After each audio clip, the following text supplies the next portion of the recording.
being able to reclaim a part of myself that used to be used to shame me. And it was a beautiful little opportunity like that of just like, I get to tap into something that is so personal, and we don't really get to do that often as voice actors. Hey, what is up, everybody? Welcome on into a beautiful, wonderful episode of Behind the Voice. I'm joined by Alejandro Antonio Ruiz, who has voiced Gekko in Valorant. It's such a pleasure to talk to you. Thank you so much once again for doing this. I hope you're doing great. What's up? It's great to hear from you. It's great to talk to you and to talk to all the people probably watching this. And yeah, I'm doing good. It's a warm night here in LA, so wearing white. Oh man, it's Trying to keep cool. yeah, it's incredibly hot here. So like it's Oh good shit, good yeah, I thing for didn't the even think last of that. yeah, for the last two Yeah. days it's normal, but like earlier this week was incredibly hot. I was like, gosh, geez, I can't work like this. I have to turn on the AC all the time. So you know my pain. Yeah, exactly.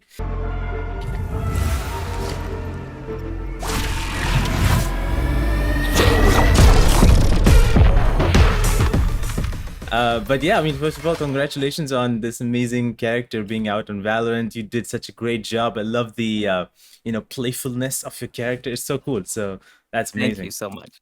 That means a lot. Yeah, I mean it's been wild. This last couple of weeks, it's been just crazy. But I'm enjoying every minute. That's amazing. Like I believe a lot of people, I've seen like few fan arts here and there about Gecko as well. So what has that been like? The reception of Gecko so far.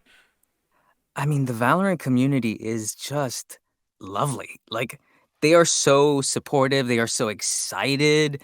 Like, I was a little bit concerned before the character came out because that was like my one big thing of like, well, how are they going to receive this character? He's a bit on the younger side, and obviously a little bit not conventional. He's kind of tattoos and green hair, and Yeah.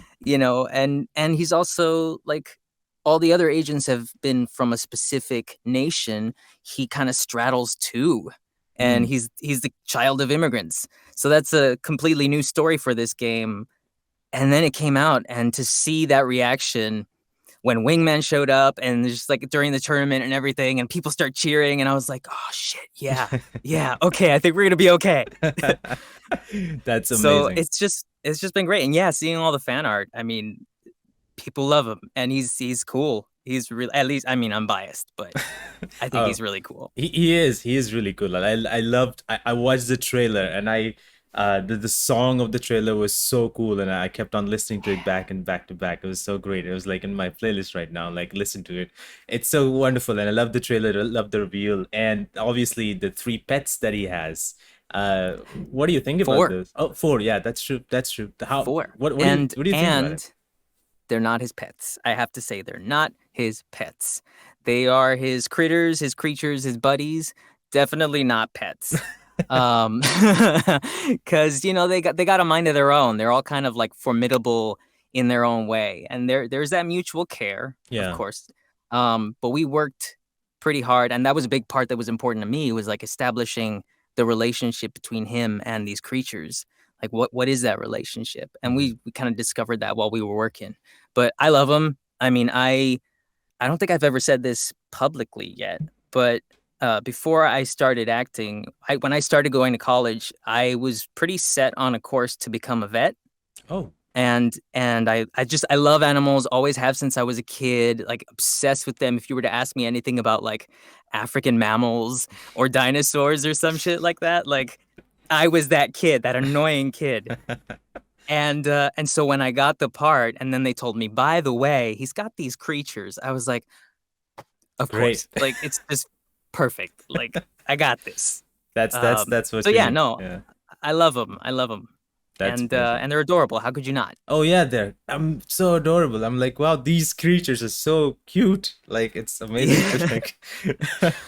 I was like, uh, where are the plushies? yeah, man, me too.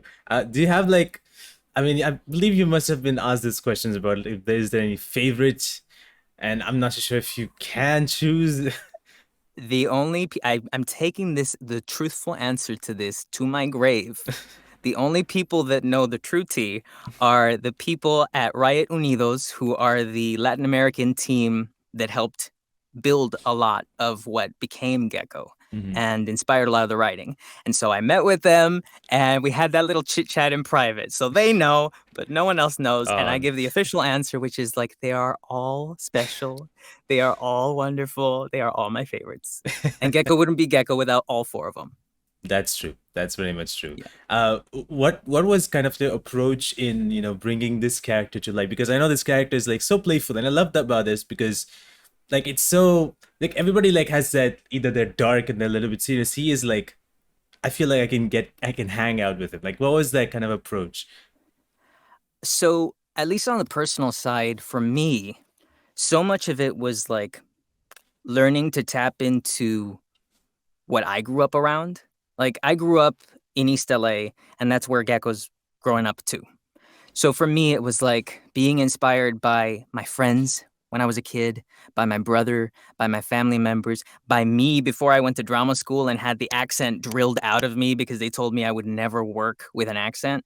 Mm, So getting this part was like being able to reclaim a part of myself that used to be used to shame me.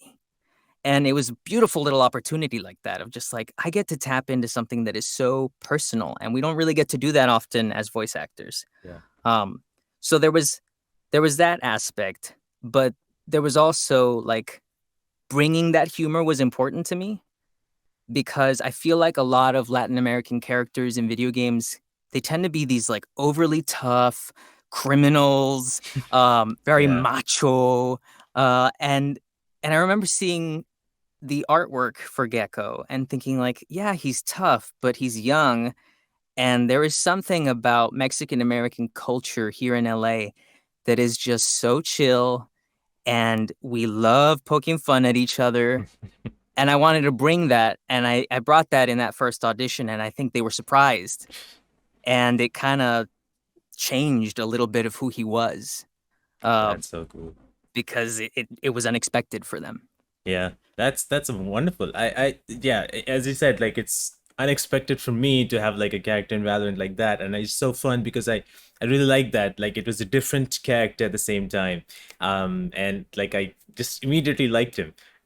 So and what like in the process of recording, I know this you have done so many voice lines. Are there any like favorite voice lines from the time you recorded?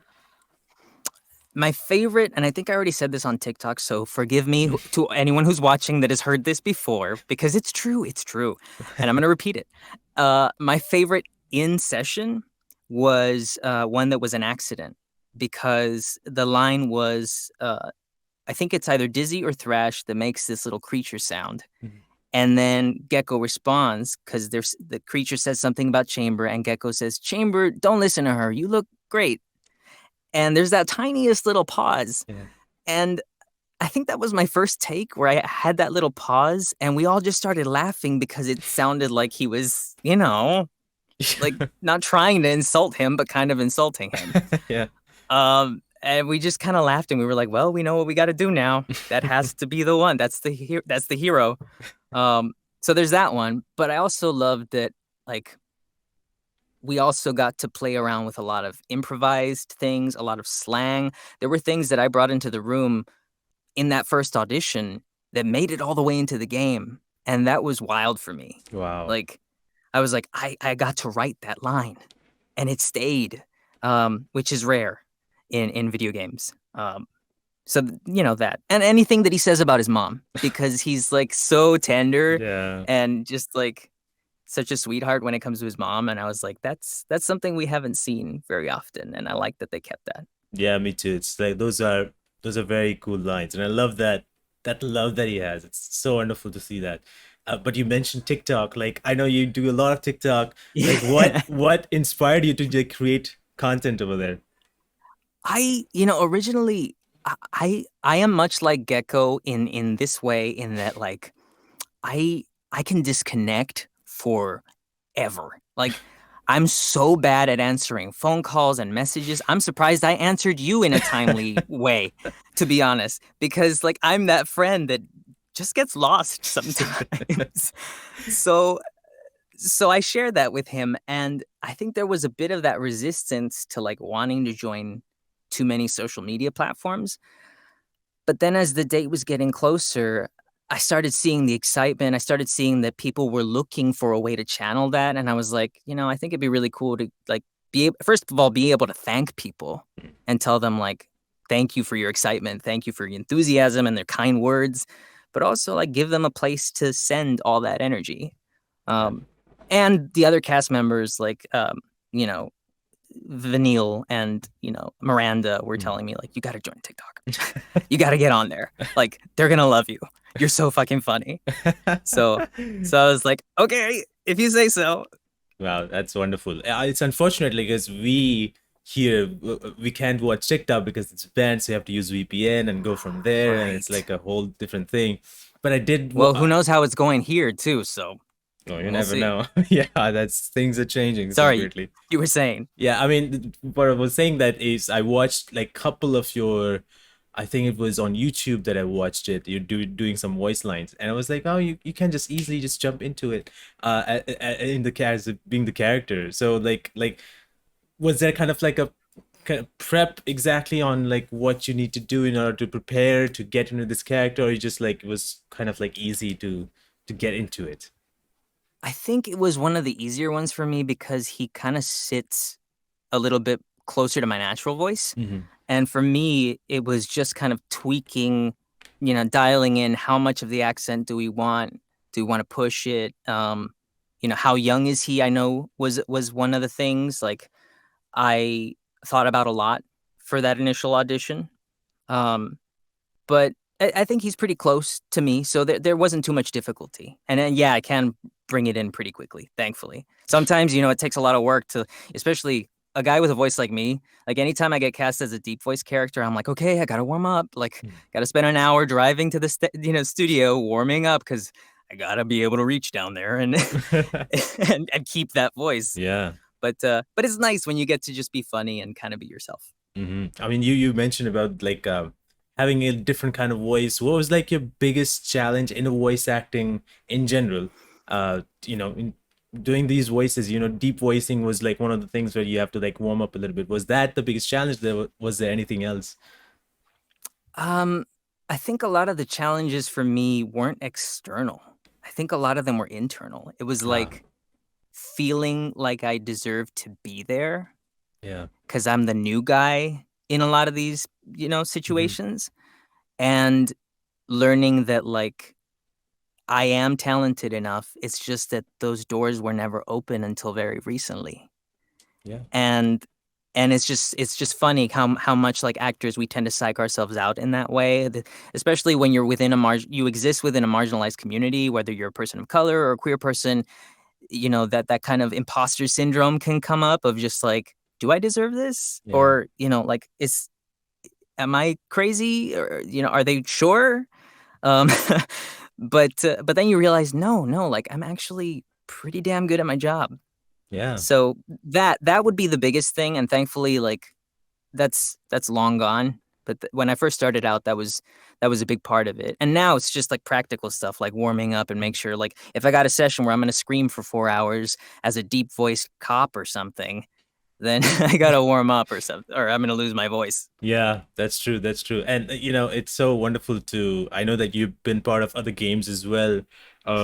Like what is it like to be part of video games in general? Is it something that you just wanted to do, or is it something like, okay, it comes with, let me try that as well? So well, once I transitioned fully into full-time voiceover, video games was always the goal. Like I love Wow. animation, I love the other mediums. I actually really really like a good commercial because Yeah. I've gotten so used to hearing bad commercials. But video games were always the personal goal for me because I love being able to tell a story. And you can argue, yeah, you can tell a story in all of those, in Mhm. animation, in commercials, all that kind of stuff.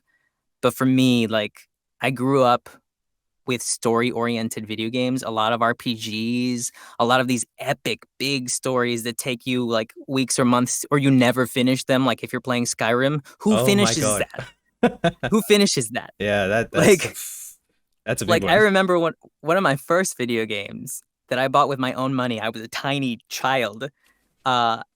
I bought Final Fantasy X, Oh wow. and probably shouldn't be someone's first video game, but it informed so much of what I loved in video games, which is just like epic stories and like fantasy and wild graphics at Yeah. the time. Yeah, at the time, yeah. But but yeah, so that was kind of always the goal, but I never I kind of fell into voice acting. I originally like I just wanted to act. I wanted to act in anything.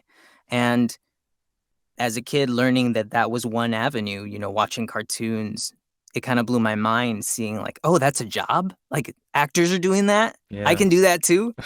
And so that kind of opened up a new avenue. And I found that I was getting more work in voice acting because your appearance doesn't really factor in. Yeah. For the longest time, there wasn't really much work for Latin American people here, even here in LA, where they're like 50% of the population and they're a pretty big minority in the country. I think Latin Americans are only like 2% of working actors. Hmm. So, and that's still the case. Like, there's more work now, but when you compare stats, there's Yeah. still progress to be made. So I count myself lucky every day because in voiceover, I have the freedom to play anyone or anything. Yeah. And this isn't seen as like an obstacle to overcome, That's which true. is just a gift. That's true. That's wonderful. Like it's one of those things about voice acting, as you mentioned, like appearance doesn't matter. It's like the performance, and you can play anyone. And Yeah. I love the voice acting world itself. I got interested a little bit get into voice acting. Then I realized that's not me at all. I would probably fail in that completely. I would better just staying behind the camera and be like asking What questions. informed that decision? What was the reasoning behind it? I I'm mean, just curious. I think it's like that mindset of immediately like, oh, voice acting is so cool, you get to be part of these video games and people know you and all that stuff. And I think that stayed in my mind more so than loving acting. I feel like it's someone who is into voice Ah, acting, they should know acting, like they should be into acting yeah. instead of the other side. So that's Which what is I true realized. Yeah. because, like, at its core, it's just acting in a new medium. Yeah. Um, but I mean, you had the self-awareness to see that, which is kind of beautiful. I think a lot of people don't. And that's honestly, that's how you end up with really good directors, really good casting directors, really good producers, because they still love the medium, Mm. but they know like that's not where I want to fit. But Yeah. let me see where else I can fit in this. I don't know. I find that fascinating. Yeah, exactly. I mean, that's the reason why I do this. I talk to the people who are voice actors because I love knowing their story and their side of it, and I love sharing it to people who love these characters that you guys have played. So that's why it's just such a great thing for me to do this every single time. I'm glad you do. Yeah, I mean, you mentioned about video games, and Final Fantasy X is such a great example. But like, do you still play video games right now, or is it like you don't get the time? Oh my God. So when I started, ironically, when I started working mostly in video games is when I stopped playing as many video games, which is really messed up. But I used to be so much more of a gamer, and now it's like, where did all the time go? Oh So yeah. I get to like watch my younger brother play and live vicariously through him. But no, when I was starting out, I mean, I was playing all sorts of things. I love horror games. I love the Oh Resident wow. Evils, the Silent Hills. Yeah, like for such a pretty I'm pretty positive as a person most of the time, but I love me like a good gory, like scary movie or scary game. Um and yeah, like the Skyrims, the Final Fantasies, the Kingdom Hearts. Yeah. I was always terrible at first person shooters, Oh, me too. That's but the I same. still but I still played them because my brother would buy them. And so I would get to like watch him play really well with first person shooters and with like action oriented games. And then he would sit and watch me like it was a movie when I was playing like an RPG or something. So, That's so but yeah, cool. no, since my work has picked up, unfortunately, not as much. But I did Yeah. get to play Val, um, both when Neon first came out because Vanille has always been a friend, Hmm. and I felt like I needed to support her. And then I had to hide the secret of being cast as Gekko for a couple months. Yeah. And then I got to play a little bit before we started recording for Gekko because I wanted to refresh my mind and kind of get the rhythm and the pacing of the game again. But I haven't been able to play much since because it's just been like crazy work since Yeah. then. Yeah, I can imagine. Like, I know most of the voice actors, they have so much work to do that they don't get the time to play, and it's like it makes sense because this is the your main thing. But like, do you have like if any of the favorite games that you remember that okay, this was the game for me? Hmm. Like in terms of things that I spent a lot of my life on, I Hmm. would say if we go by time spent playing the game, it'd probably be FFX and Skyrim. Oh wow. Just because, again, these open world games, like I was much younger and I would get lost in them and just you never finish. I mean, I must have finished every single guild in Skyrim and there was still more stuff to do. Yeah. Um, but uh, but yeah, those are probably the ones that took up the most of my time. But I like things in every genre, honestly. Like Yeah. I've played all kinds of games throughout my life. I mean, I've played Goat Simulator and had fun. I don't know if you know that Oh game, yeah, yeah. but it's wonderfully dumb, and there's nothing I love more than something dumb. Yeah, those games just like are hilarious, and I love playing that. And you also mentioned the horror games, and I love horror. I just love watching horror movies, playing horror games, and like my friends are like, what is wrong with you?" I'm like, "It's fine, just don't." I swear, I'm okay. I'm okay. It's like there's this Evil Dead movie that I want to watch. I was about to ask you, have you seen I Evil have Dead Rise? not. Because I haven't yet. I have not. I'm like, people are talking so well about it. My sister's gonna watch today, and I'm like, oh gosh, like I need to watch this. It's so We cool. got to get on that. Yeah, we gotta get That's on that. funny. And Resident Evil is like one of my favorite games as well. I played all the Resident Evil games, even the one that came out this like in March, Resident Evil The 4 remakes, remake, yeah. yeah. And I enjoyed it so much. So I really connect with you right there about with the horror stuff because I'm like weird as well. I watch on YouTube some of the horror videos like oh top 10 videos caught on camera and ghost caught on camera. I'm like Yeah. I don't know why I'm watching this, but it's fun. It's entertaining. It's That's entertaining. funny. That's why it's funny. Like people have said about me and about Gecko, like, oh, they have such golden retriever vibes. And I'm like, if you only knew, like all my friends are dark and spooky. Yeah, Like if you only knew. yeah. But yeah, you know, you mentioned about some of the other characters. Like, do you have like any other agent in Valorant that you like more? So I'm biased, Yeah, of obviously. course. Um uh because she's voiced by a friend, I really love Neon because I get to hear my friend be grumpy for a little bit. Yeah. Uh, and I also like I have Filipino cousins, Hmm. so I get a lot of the references and the humor. Mabuhay to anyone who's watching from the Philippines. Um, I love Fade as well because Oh she's a yeah. spooky girl, and there's nothing that I enjoy more than someone who's dressed in all dark colors and has a bad attitude. And Reina. Oh, So okay. I guess well because she's Mexican, of course, and because Karina has a freaking beautiful voice. I could Hmm. hear her. I could just listen to her talk all day. Um, so I guess what I'm saying is girl power. That's Like wonderful. I guess that's what I'm saying. Yeah. Yeah, yeah. I mean, that's wonderful. I actually got to talk to Fade's voice actor like actually earlier this week, and Nice. it was so wonderful talking to her and you know getting to know her as well. So like I love that you like you know girl power and all that. This is so wonderful. We got a lot of really cool female characters. I mean, Yeah. Miranda's also such a sweetheart. Who voices Sky? Hmm. Um, she's just so sweet. She's reached out as well. They're all like really nice people. Yeah, yeah, yeah. That's definitely they're amazing people. And you know, I also got to talk to another voice actor who voiced Breach, David Mencken. I got to Yes, talk to him. David. Yeah, he was such a wonderful person, and he was like he's always rooting for anybody who joins in into the Valorant. So it's wonderful to see all the support that you guys have for each other. Do you guys ever you know ever meet any of them like any other voice actors? So I haven't met any of them in person. they've all reached out on various socials, and they're all very, very sweet. In fact, I just got a message from Hugo this morning Oh wow. that I need to answer, but again, I'm really bad at answering on time.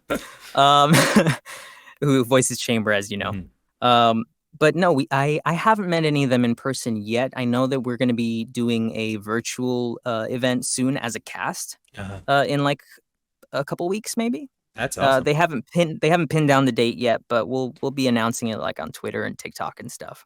That's wonderful. Um, so that's coming up, and I'll get to actually say hi to them much in this way. Yeah. But I'm hoping, if our schedules align at some point, since some of them live here in LA where I am, so I'm hoping to hang out with them at some point. Yeah, I hope that you get that time because I know like I was assuming that a few people might be living in LA. So I was like maybe you guys could hang out and it would be awesome to, like for you to hang out with them. That would Yeah, be well, I cool. mean, like even through the recording process, though, like so much of that is done isolated, Hmm. and like I recorded, and there were still a lot of COVID regulations in place, so I didn't even really get to meet my directors or anyone like in person. Yeah. Oftentimes, it was just me in a booth. Hmm. Um, so it was all kind of unique for me, but it's also kind of freeing because you got all these voices in your head and you feel like you're going crazy. Yeah, that's true. And you know, one of the things that in general I kind of struggle with as well on a day-to-day basis is like, you know, whenever there's a new project or anything that is new, it's like this, as you mentioned before, you know, the fighting within yourself, and you have like a lot of talks like, okay, can you do this? It's that's number one. The number two is you know, you're so anxious that you're not even thinking straight, and it's just like you probably just think about it so much that you eventually end up not doing it so well or Mhm. those things. So do you ever struggle Or with not those doing it at all. or not doing it at all? So do you ever struggle with those things? I think everyone does, right? Yeah. Like I feel like a lot of us don't like to talk about it openly, Hmm. but I feel that kind of anxiety, that kind of concern seeps into every artist's mind at some point. I mean, I used to do a lot of theater work when I first started before I moved into voice acting full time. And it's that jitters that you feel right as you're about to walk on stage. Yeah. I think that's a healthy thing to feel, to like acknowledge it, say, I'm feeling this kind of way, and then move through it. Mm. The only thing that separates most artists who do it professionally from a layperson who's doing art just to create something is that they've been presented with that fear more often and they've said, you know what? I'm going to do it anyway. Mm. Feel afraid and just do it anyway. And Yeah. it doesn't need to be perfect and it doesn't even need to be good because all of that is subjective anyway. I feel like when you're starting out, there is that pressure to like, I gotta be good, I gotta be perfect. But as you do more of it, you realize like, no, this is all just an experiment. That's all art is like I get to play and it's a director's job to kind of guide me where they want me to go. But all I have to do is show up, be flexible, be in tune with my emotions, and say the words. Yeah. That's right. That was a lot of artistic philosophy there that I threw at you, probably. I talk a lot. That's great. I Hey, have opinions. you know, that makes the two of us because I love talking as well. And whenever I'm like, okay, there's some topics that we can talk about, I just go back and Can forth you with see? someone. Can you see why Gekko doesn't shut up? Yep. Because all they had to do was turn on the mic. Really. Oh That's my right. god. But you know, like you were right. Like one of the things that even I thought of, like initially when I did anything, is like, oh, I have to be good and I have to be perfect. But there's no such thing as perfect. There's no such thing, like, it's all in your head. So like that's kind of like a challenge to not think about that and like just do the best that you can. And that's even at what I'm trying, and I know a lot of people also, like my sister has like struggles with that sometimes. So like I have a lot of people who I know that have that kind of thing. So do you have like, is there anything that you do to make yourself feel better in those situations, or do you just I'm just gonna do it and take it as a challenge, just move forward, or is there something that you kind of do, like a process that helps you out? So it helps me to be prepared before I do whatever I'm going to do Hmm. to kind of like set my state of mind. warm-ups. I didn't really care about them much when I was younger, when I was first starting out, but now I realize now that I'm doing it a lot more and recording a lot more, I realize like, oh, this is important. Yeah. Like this sets the tone. So that the pre-work is important. In the moment, what works for me and it may not work for other people is just accepting that that's what you're feeling. Mm. Maybe even saying it out loud. I mean, I had a session recently for a project where we did the first line, literally the first line on the page 40 times. Wow. And you have to remind yourself in the moment, hey, it's not me. It's not anything you're doing wrong. They just want to find the version that works for what they are looking for. Mm. And so it in that moment, I remember like I was so flustered that I think I spilled some water on the floor. And I was like, hey guys, like I just spilled some water on the carpet and the words are starting to lose meaning for me. Can I take like a quick sec? And sometimes like you just got to ask for that little whatever you need in that moment and people will respect that. Like if you're working with collaborators who are good people, who are good artists, who know what it's like to be making this work, they'll be receptive to that. Yeah. Um and I think sometimes just naming it like, "Hey, I'm kind of in my head right now. Is it okay if we just pause? Mm. 'Cause like I'm just going to get some water and like reset." Yeah. It feels a little bit like, when you're playing a sport and you just need to like take a breather and like get out of your head. That's right. Yeah, that's well said actually. That's a lot of people do just need to just take it and let's, accept it as you mentioned. I think that's probably something that people need to hear, need to acknowledge like, yeah, I think that's right. I need to do that. And Because like suppressing it or ignoring it has never worked for yeah, me. At least personally. yeah, I don't think so. It ever works. Suppressing all that is not gonna help you. Maybe it's gonna help you. Maybe you think that's gonna help me right now, but long term, it's probably not the best. And at one point in time, you have to just acknowledge it, and it's good to acknowledge it because then I believe it's gonna be a little bit easier to, I feel like, handle it. Um, but going back to video games and one of the things that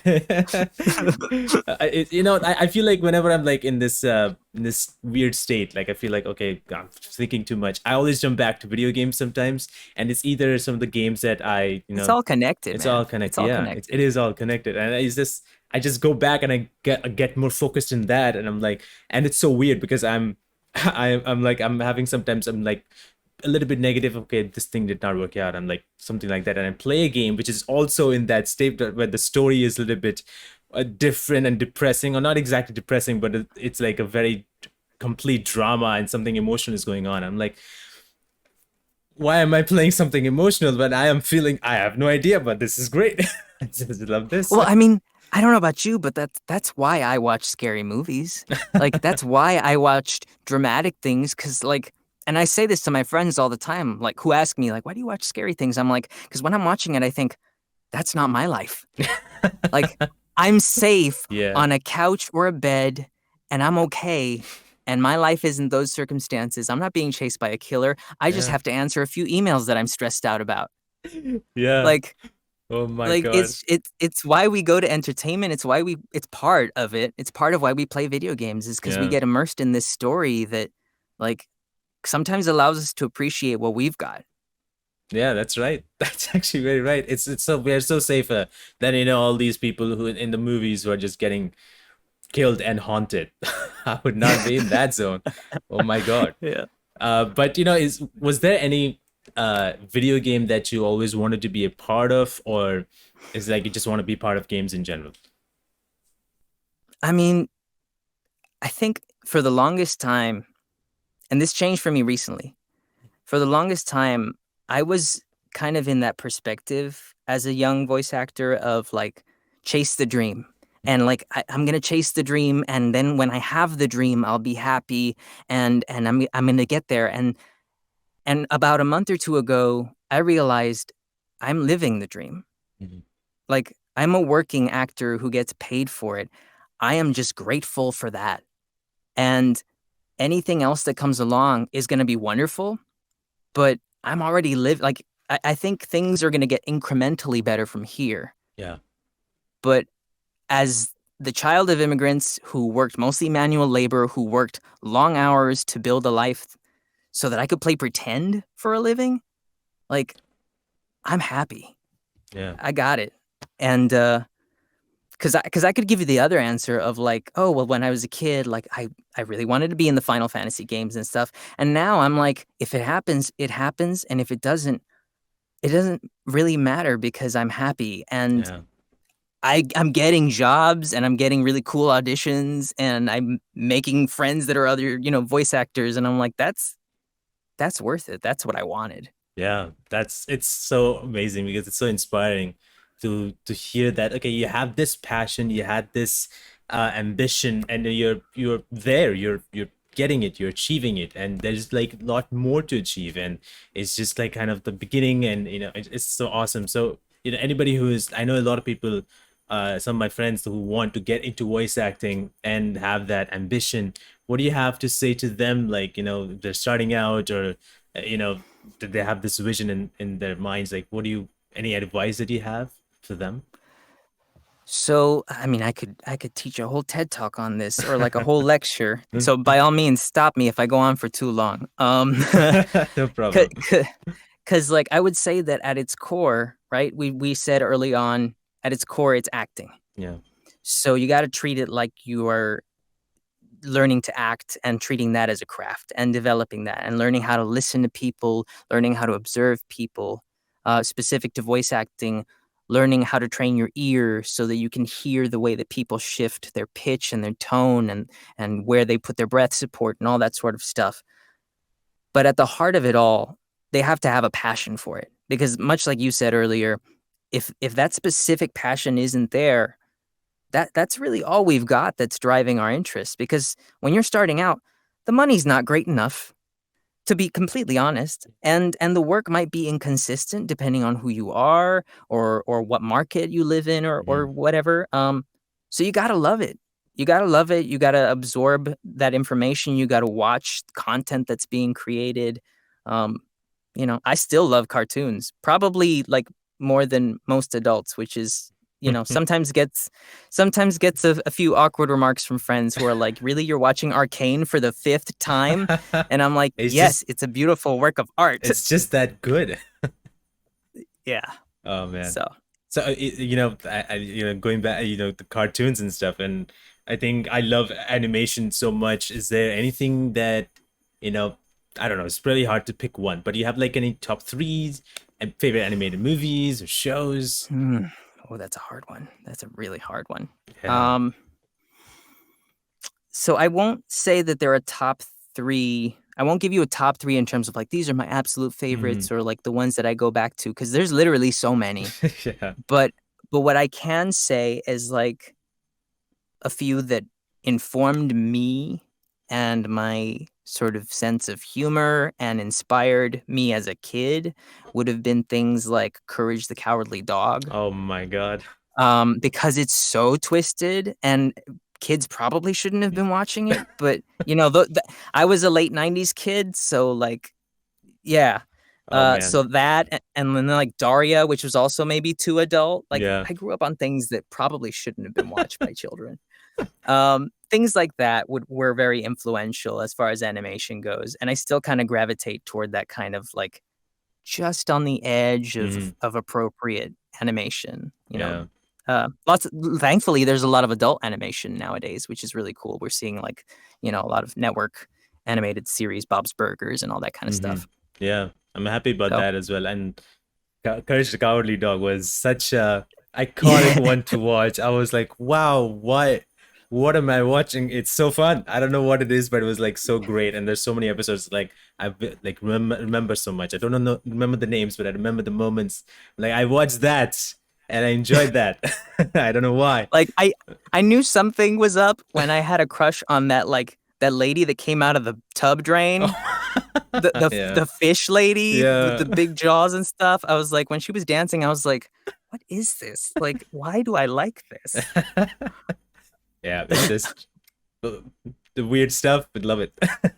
Yeah, It's Yeah, amazing. But you know but what? What's amazing is like, getting the moment to talk to you. Thank you so much for taking the time for talking to me about Gekko, about Valorant, about video games. It's so great knowing that you love video games as well and, voice acting in all these games. And thank you so much again for taking the time. thank you. I appreciate it. And you're definitely going to be seeing a lot more of Gecko in the future.